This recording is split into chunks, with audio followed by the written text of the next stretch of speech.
আসসালামু আলাইকুম। তো আজকে আমরা এখানে দুইটা কোড দেখবো। এখানে সেই দুটো কোডই কিন্তু আপনার অ্যাসিস্ট্যান্ট প্রোগ্রামারে আছে ব্যাঙ্কগুলোতে।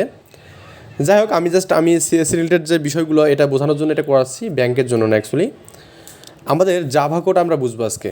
একটা সিম্পল এক্সাম্পল আমি দিচ্ছি এখানে, যে কোশ্চেনটা বিগত সালেও আছে। আমরা জাভাতে প্রথমত ক্লাস টেস্ট করি, মানে ক্লাস নিয়ে নিই, তারপরে আমরা কী করি, প্রোগ্রামটা শুরু করলাম এখানে। ওকে, ভয়েড মেইন দিয়ে আমরা প্রোগ্রামটা শুরু করলাম এখানে। এবং আমি এখানে জাস্ট আউটপুটে শুধু দেখাবো আপনাদের যে system dot out dot print L N. Okay, এটা আমাদের এখানে প্রিন্ট লেখা আছে সিস্টেম জাভাতে। এটা একটা ঝামেলা, অনেক বড় লেখা লাগে একটা প্রিন্ট করার জন্য।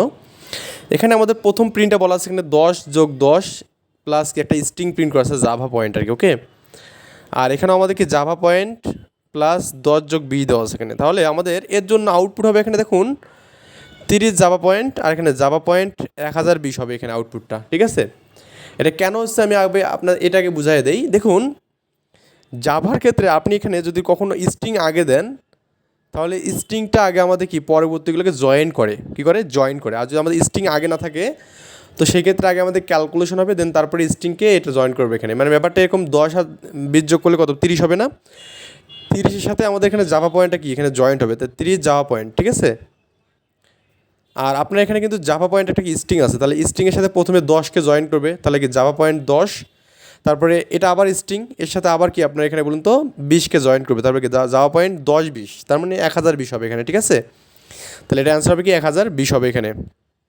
আমি এখানে লিখে দিচ্ছি আগে স্ট্রিং থাকলে সব স্ট্রিং হয়ে যায় এখানে, মানে সব কিছু আপনার কি স্ট্রিংয়ের মধ্যে ডিক্লারেশন হয়ে যাবে এখানে।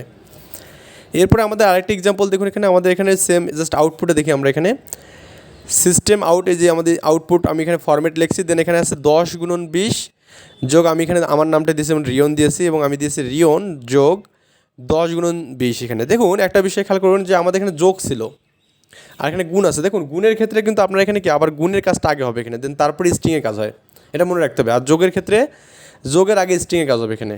এই জন্য আমাদের স্ট্রিংয়ের সাথে আমাদের কি আমাদের 10 এবং 20 যোগ হয়ে গেছে, কিন্তু এখানে আমাদের গুণের কাজ আগে হয়। 10×20 কত হবে এখানে, 10×20 গুলো 300 হবে এখানে। ঠিক আছে, আবার এটা আমাদের 300 হবে এখানে এটা। তাহলে 300 রিয়ন রিয়ন 300। ঠিক আছে, তার মানে আগে গুণ হবে পরে জয়েন্ট হবে, তার মানে আগে আমরা মানটা গুণ করে নিলাম, দেন তারপরে জয়েন হলো। এটা জাস্ট গুণ এবং যোগের পার্থক্য এতটুকু, খুব সিম্পল বিষয়। ঠিক আছে, আই থিঙ্ক এই দুটো কোডে বুঝছেন। এই কোড দুটো কিন্তু আমাদেরকে অ্যাসিস্ট্যান্ট প্রোগ্রামার আসছিলো ব্যাংকে।